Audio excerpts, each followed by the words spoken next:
வணக்கம் அன்பு சகோதரர்களே. இன்று நாம் பார்க்க இருப்பது ஒரு கதை. அந்த கதையில் தாய்க்கும் மகனுக்கும் உள்ள வித்தியாசம் என்ன அப்படி என்று பார்க்கலாம். ஒரு மகனை ஒரு தாய் அன்பு செலுத்தி ஆதரவு செலுத்தி அவனை படிக்க வச்சு பெரியாள் ஆக்கிறான். ஒரு கட்டத்தில் அவன் பெரியாள் ஆகி, அம்மா உனக்கு நான் ஏதாவது செய்ய வேண்டுமே, என்ன வேண்டும் என்று கேள் அப்படி என்று அடிக்கடி கேட்டுக்கொள்கிறான்.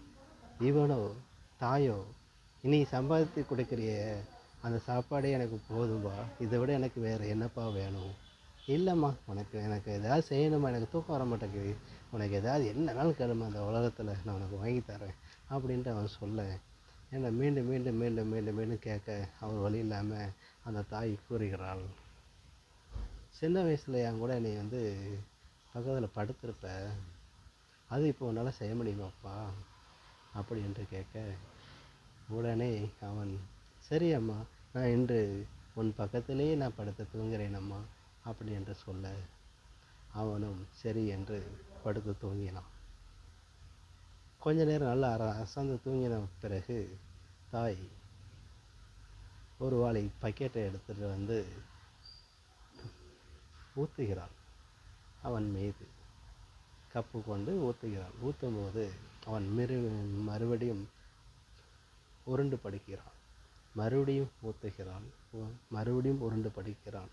அதை உணர்ந்து திருப்பியும் ஊற்றுகிறாள். 3வது முறை அவன் எழுந்து விட்டான். எழுந்த கோபத்தில் எழுந்த உடனே, அம்மா உனக்கு லூசு அறிவு இருக்குதா? உனக்கு நாங்கள் தூங்கவா இங்கே என்ன பண்ண வந்திருக்கிறேன்? கொஞ்சம் கூட அறிவு வேண்டாமா? எவ்வளோ வேலை பார்த்து வந்திருக்க, தண்ணியை கோரி ஊற்றிக்கிட்டு இருக்க, கொஞ்சம் கூட அறிவு இருக்குதா அப்படின்னு சொல்லி திட்டாத வார்த்தைகள்லாம் திட்டான். திட்டினதுக்கப்புறம் அந்த தாய் சொன்னான், உனக்கு இந்த கொஞ்ச நேரம் கூட அந்த தண்ணியில் தூங்க முடியல உன்னால். ஆனால் நீ சின்ன வயசில் பாலூட்டி சீராட்டி உன்னை படுக்க வைக்கும்போது நீ எத்தனையோ திருப்பி என்னைய நனைய வச்சிருப்ப, சிறுநீர் கழித்து நனைய வச்சிருப்ப என்னைய. ஆனால் உன்னைய தண்ணி இல்லாத இடத்துல படுக்க வச்சுட்டு தண்ணி உள்ள இடத்துல நான் தூங்கியிருக்கேன்பா.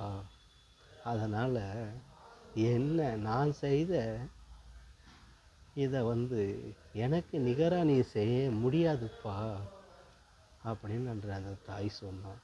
ஆகவே எல்லோரும் தாயும் செய்த திருப்பி அடிக்கவே முடியாது தான் இந்த விழிப்புணர்வு. ஆக எல்லாரும் புரிந்து கொண்டு வாழுங்கள் என்று சொல்லிக்கொண்டு, தாய் பெரியவளா என்றதை இது சுட்டி காட்டுகிறது.